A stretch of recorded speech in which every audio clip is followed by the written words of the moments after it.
Thank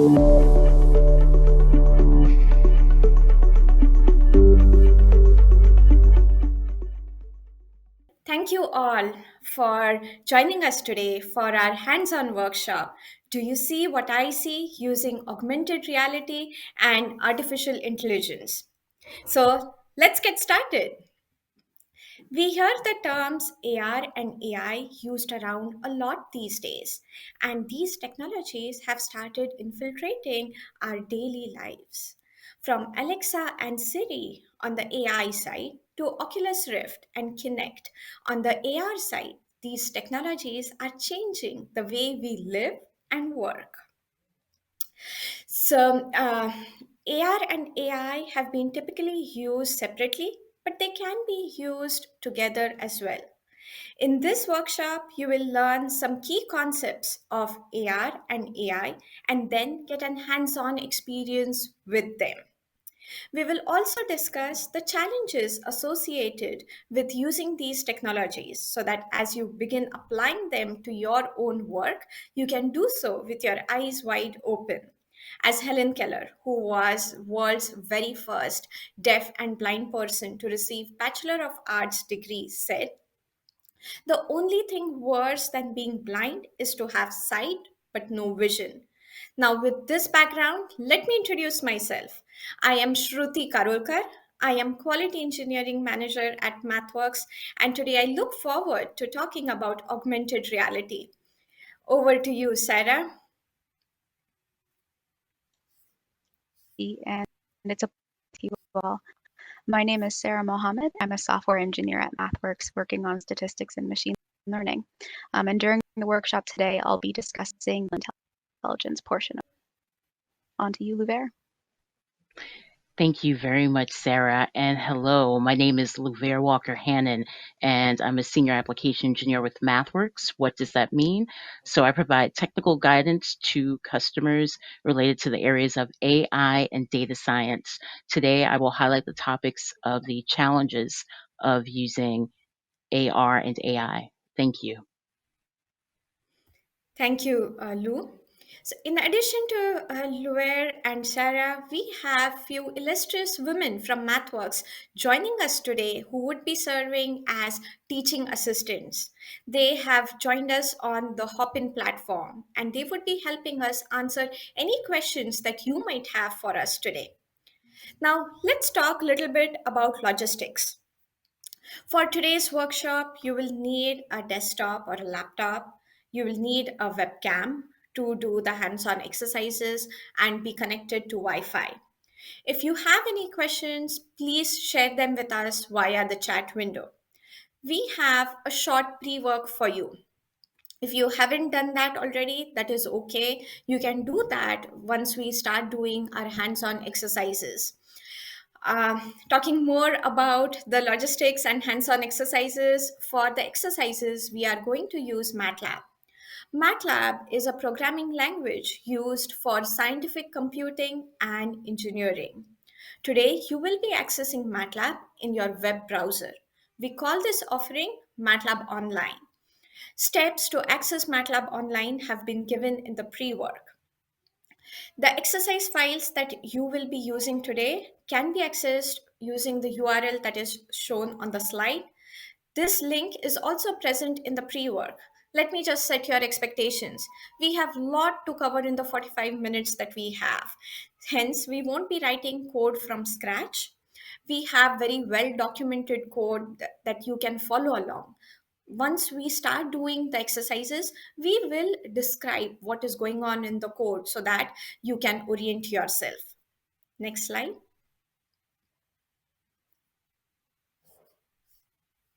Okay, so let's talk about agenda for today. We will begin by learning about augmented reality. Next, we will learn some key concepts of AI. And last but definitely not the least, we will talk about some challenges associated with using AR and AI. So let's get started with the first topic for today, which is augmented reality. So before I give any formal definition of augmented reality, I want to hear from you. Let us know via the chat window. How many of you have heard or played the game Pokemon Go before? Great. For those of you have already experienced augmented reality firsthand. Pokemon Go is a game in which a Pokemon or a character appears on your screen of your mobile device on top of whatever your camera is looking at. Augmented reality is nothing but digital information superimposed on users' view of the physical environment. It adds to the reality. Now let's look at a very simple example of AR. Next slide, please. So here, this is me. I was in my study doing some experiments with webcam and MATLAB. And my experiment was to make certain images appear on the snapshot that my webcam took. The birds that you see here are nothing but the digital information that is superimposed on the snapshot that my webcam took. This is the simplest example of augmented reality. Now, let's move on and look at some real world examples of AR. And let me start by telling you this: AR is no longer the sci fi future, but it is today's reality. With the COVID 19 pandemic, AR applications are becoming more and more prominent in our day to day lives. Now that we have travel restrictions and social distancing guidelines, it is all the more difficult to get experts in front of systems that requires specialized knowledge. Now, this can happen at a manufacturing facility or at an hospital. Organizations are increasingly seeking AR as a tool to train frontline workers so that they can get the necessary training without having to travel anywhere. On a lighter note, next image, please. In online retail, AR is being used to have virtual fitting rooms where people can try outfits without having to go to any stores. Interior designers and architects have been using AR to visualize their final product and design. Now, let's see how we are going to implement AR today. So today you are going to implement AR using a technique called as segmentation. And let's have the next slide, please. Okay, so segmentation allows us to separate an object from other objects in an image or a video. Segmentation is done using certain criterias. Now, these criterias can be differences in shape, color, size, texture, etc. So let's see how we are going to implement AR today. Next slide, please. Okay, so let's see. What is our first hands on exercise? So, in our first hands on exercise, we are going to use your webcam and take your snapshot. And then we are going to change your background. For those of you who have been using Zoom or Microsoft Teams, this might sound familiar to you and you might have been using this feature already. But today, in this exercise, you are going to implement it yourself. Let's move on and see how you are going to implement this. So, to begin with, we have provided multiple background images that you can select as a background for your own picture. Uh, and then we are going to have a while loop, as you can see, where snapshots would be taken continuously in real time. Next, we are going to use a helper function, which will help us segment you from the background. This helper function will produce a mask which defines which pixels in the image are you versus which pixels are the background. We will then use another helper function to superimpose you on the new background. And finally, we will display the final image. So this is what you are going to do in the first exercise. Now let's move on and see how you are going to execute the first exercise. Once you do the pre-work, you should be able to get access to MATLAB Online and the files that we have provided for you. Once you do that, log into MATLAB Online, go to your file browser and locate the file named demo.m. Open this file in the editor. In the tool strip above, you will see a green triangle, which is the run button. Execute that. Once the code starts running, you will be prompted to select a background. My friend Sara here selected the Apollo 11 background, and this was the output that she got. Let's see what kinds of output you get. So I have to tell you this. The first time you execute the code, the performance is not going to be that great. Your code might run a little bit slower, but the performance improves the second and the third time. So make sure that you are running the code multiple times. Once you are done executing the code, let us know via the chat window. You can just type done so that we can assess how many of you were successfully able to run the exercise. It is 4:42 EST where I am. We are going to take 3 minutes to run this exercise. So let's regroup at 4:45. In the meantime, if you have any questions, please ask in the chat, and our TAs will do their best to answer your questions. Let's get started. Okay, let's regroup. So, for those of you who weren't able to complete your exercise, it is okay. You will have access to MATLAB Online and all the tools that we provided for some time, even after this workshop. So, you can continue exploring AR and AI even further after this workshop. So, let's see what kind of outputs did you get. Next slide, please. So, we have some thought provoking questions for you. Try to explore AR even further by trying to answer these questions, and I'm sure you'll learn about AR more. So, let's move on to the second topic for today, which is artificial intelligence, and I will hand it over to my colleague Sarah. Thank you so much. So in this last exercise, you were able to experiment a demo that happened to already some AI behind this. Next section, we're going to talk a little bit more about the workflow behind that, a brief introduction to machine and deep learning for those as familiar with it. And then in the process, we'll have a couple of issues that come up during these workflows. What do we actually mean when we AI term, and it has a lot of behind it, but what do we actually times I think it's easy in terms of like self-driving cars or facial recognition, how much that falls under the AI umbrella. Definition. We can define artificial intelligence as the ability of a digital computer bot to perform tasks associated with intelligent beings. And I think generally I interpret this to mean the role of AI is to build systems that can automatically accomplish tasks in a smart way. So let's discuss some of the other that fall under this umbrella on the next slide. Many of you have probably seen or used either machine or deep learning before, but we'll give a quick highlight of these two most popular tools that are employed in AI systems, machine and deep learning. So we define machine learning as the practice of learning a task from data without relying on a predetermined equation or model.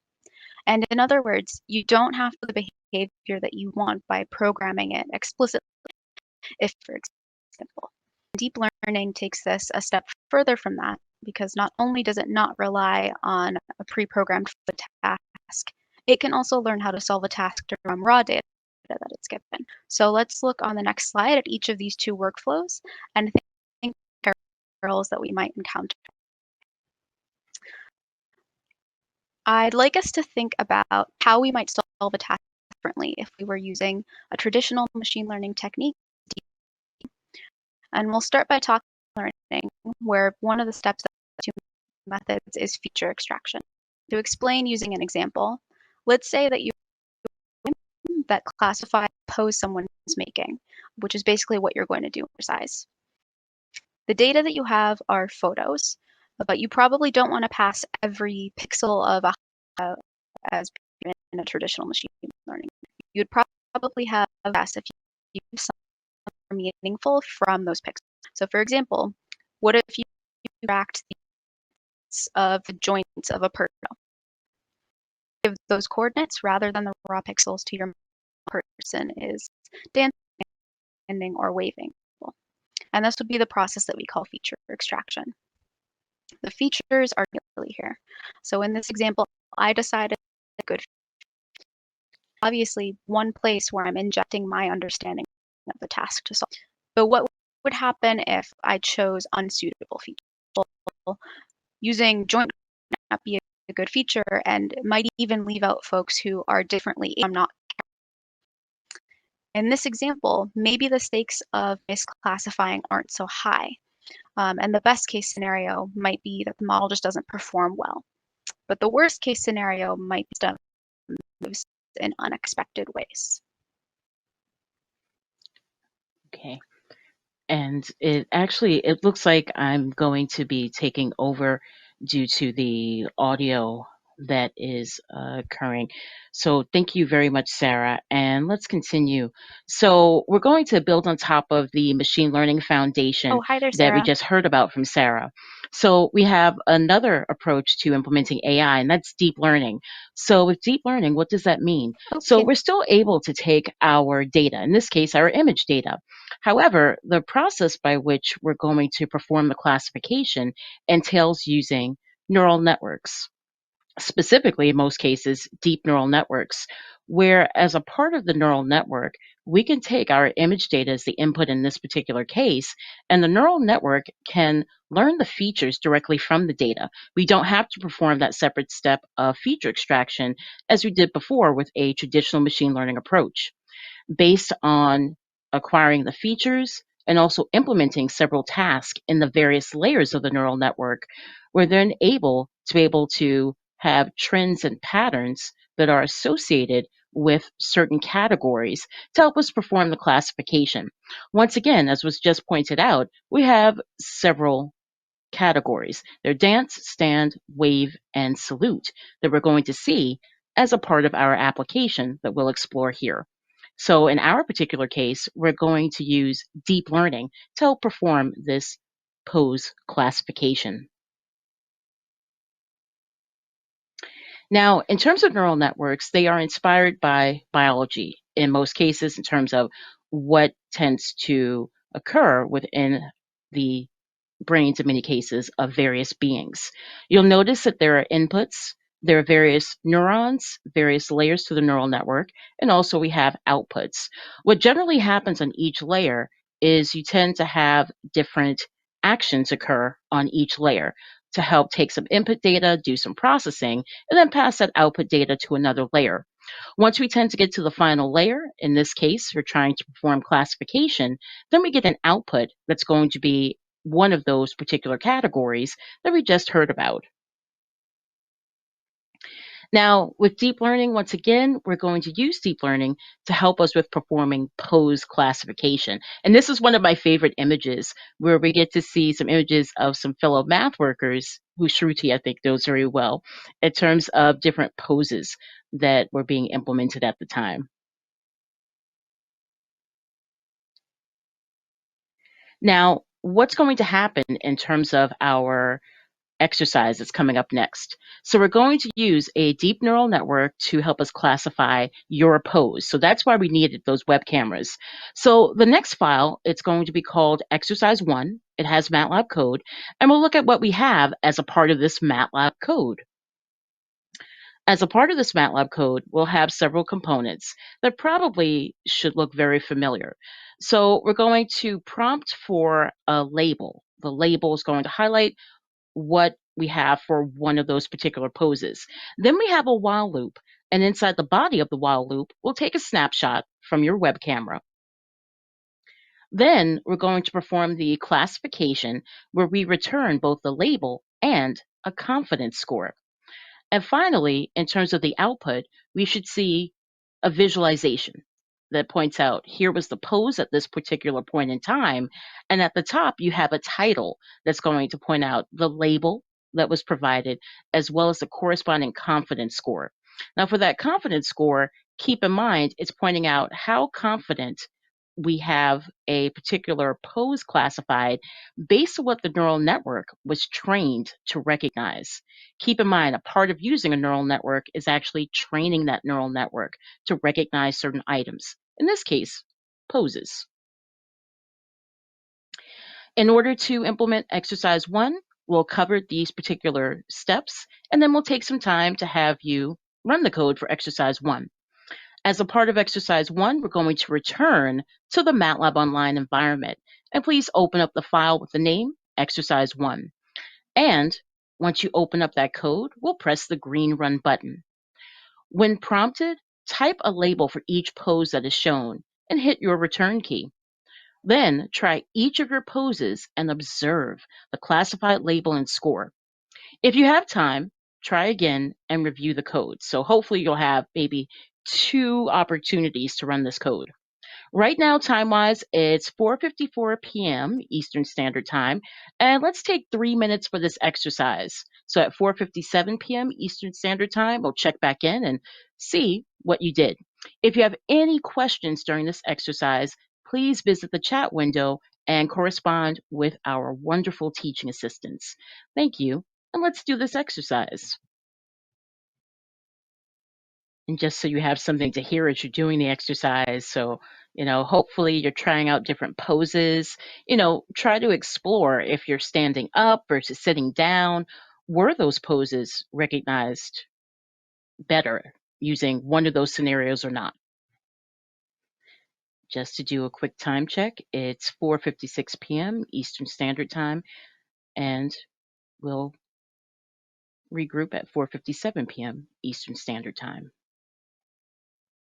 Okay, let's do a time check. So it's 4:57 p.m. Eastern Standard Time, and that means we're at the end of this exercise. So one of the themes we like to have you think about is, after you're done with these exercises, think about some of these concepts. So did the model recognize your pose?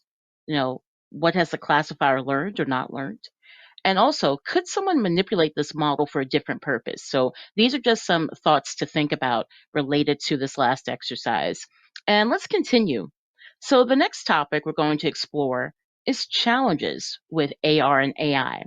So as we saw not too long ago, we were able to see exercises that explored AR and AI separately. But now we're going to explore using AR and AI together. And we have one starting example to help us think about a few concepts. So when we're classifying poses, one topic we should consider is the scene in which we're classifying these poses. And in this particular case, for the application we're seeing here in this slide, it looks as if we're classifying poses that were deemed as violent. In terms of the classification of these poses, it looks as if there were 14 key points on the human body that were used to identify these poses that were identified as being violent.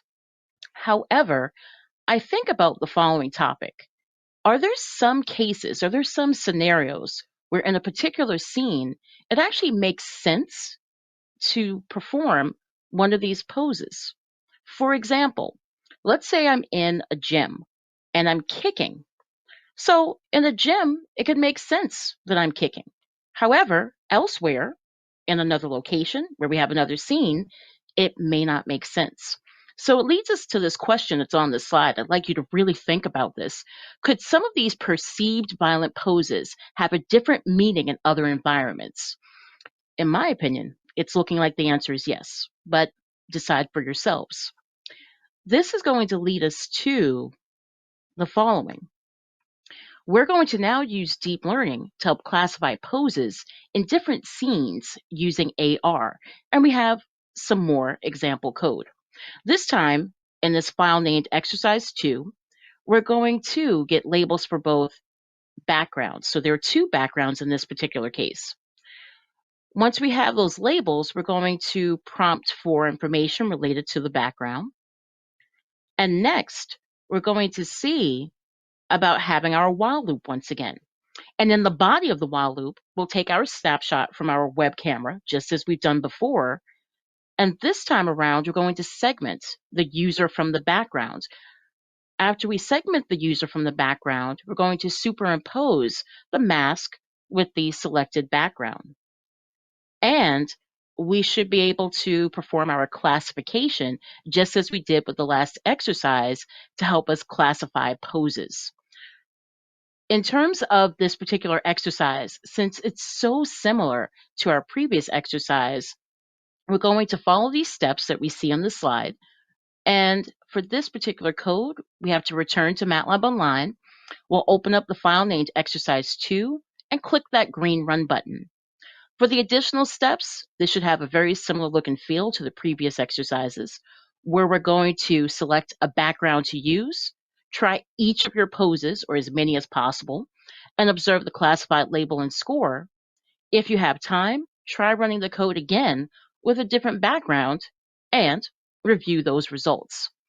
This time around for this exercise, let's take 2 minutes to run this particular exercise.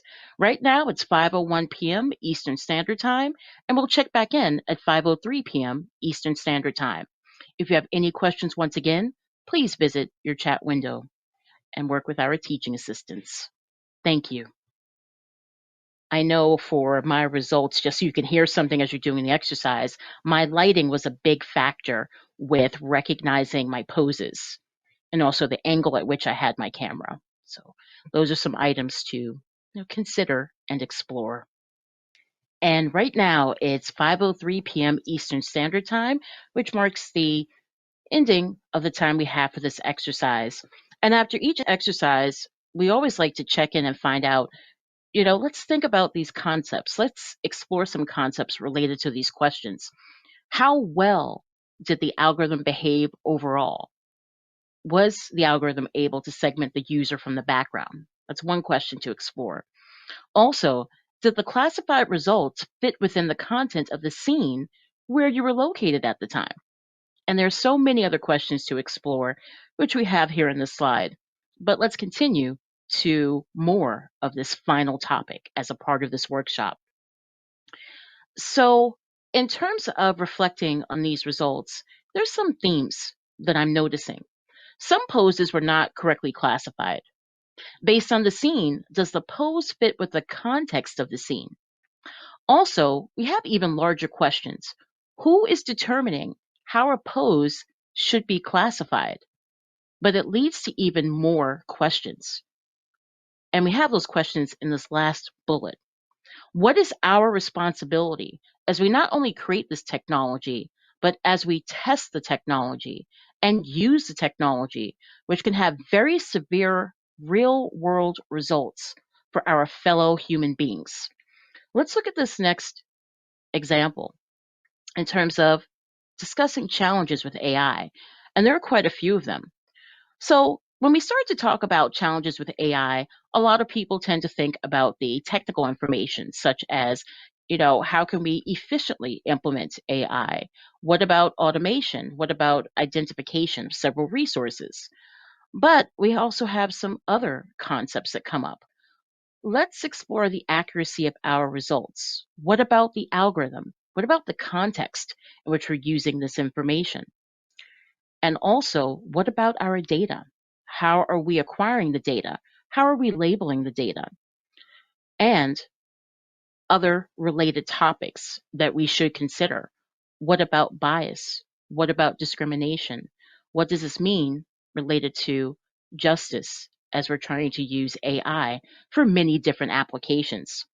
If we think about AI being used in the world around us, it's used in quite a few applications. For example, if I look at this particular output, I notice several items. Number one, I see a very well-known woman in this particular slide, Oprah Winfrey. But if I look at the results on the right-hand side of this particular slide, I see a classification. Appears to be male, and the confidence percentage is at 76.5%. So we're thinking about percentage of 100% as the highest value. This means that this particular result feels it's very confident that Oprah Winfrey appears to be male, which we all know is not the case. So this leads to some even larger concepts that we should explore. And what are these larger concepts? So all of us are impacted by AI, whether we're using AI, implementing AI, or developing AI based solutions. And each and every one of us is called to action. Now, how are we called to action? So, one particular way is how can each of us get involved? And we can get involved in a variety of ways. There are several different organizations that are starting to explore AI ethics and bias. For example, there's an organization called the Algorithmic Justice League, and there are websites and resources and quite a few other items we can consider. Another major theme: who is involved with creating AI? If we have individuals creating AI who are not representative of the world around us, this could possibly lead to unintended consequences related to possibly the data that we're using, the algorithms that are being created, and many other related topics. Next, what about the data?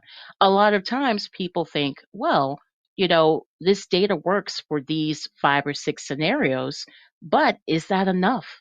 And also, where are we getting the data from? And also, do we need to explore who is a part of the data that we're also working with? Let's say we're working with image data. Do we have image data that's representative of the population at large?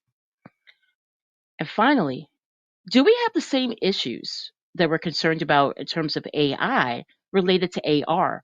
I would say at this stage, it seems as if in the literature, it's early to think about a lot of the same challenges that AI seems to have related to AR, but that could possibly change in the future. For example, could we have scenarios where AR is used to change the background of where someone is supposed to be? And maybe it seems as if we can have maybe an incorrect interpretation of where someone may be located. So these are topics to consider. But the major theme here, the takeaway is these are topics we need to consider, not just the technological components, but also the societal impacts of working with AI. And finally, this is a large question, but can we address these challenges with AI? And I want to say, trying to be very optimistic, I think we can. But we need to make certain there are several components in place. What are some of those components? So, some of those components are, once again, all of us need to be involved. And in some cases, that involvement may not be on the technical side. It could be where we're asking for transparency from our local government or from various organizations. It could be where we're trying to explore, well, if we don't have a large number of individuals from a certain population who are able to implement AI, can I start to help out and do some sort of outreach to influence the younger generation to have careers in AI and study AI? And finally, if you are implementing I hope we're thinking about many ways that AI is going to impact all of us in society and not just a small population in society. With this in mind, I want to say thank you so much for attending the Do You See What I See workshop from Mathworks. If you want to stay in touch with all of us, please feel free to do so. We're on various forms of social media. Notice how we have our Twitter handles as well as our Mathworks email addresses, and also in social media, particularly in places like LinkedIn, possibly in other spaces. You can use any of these hashtags and we'll see them and be able to interact with you more. Because even though we've just introduced these concepts, there is so much more we can explore and so much work that we can continue to do. And we wanted to make certain through this workshop, you can get a preview to these concepts and hopefully think about them more and explore this workshop content in a variety of ways.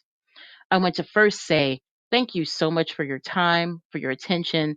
Thank you to my colleagues, Shruti and Sara. Thank you to the teaching assistants from Mathworks. Thank you to all of you who have attended this workshop with us. Take care. Happy International Women's Day. And that's all for now.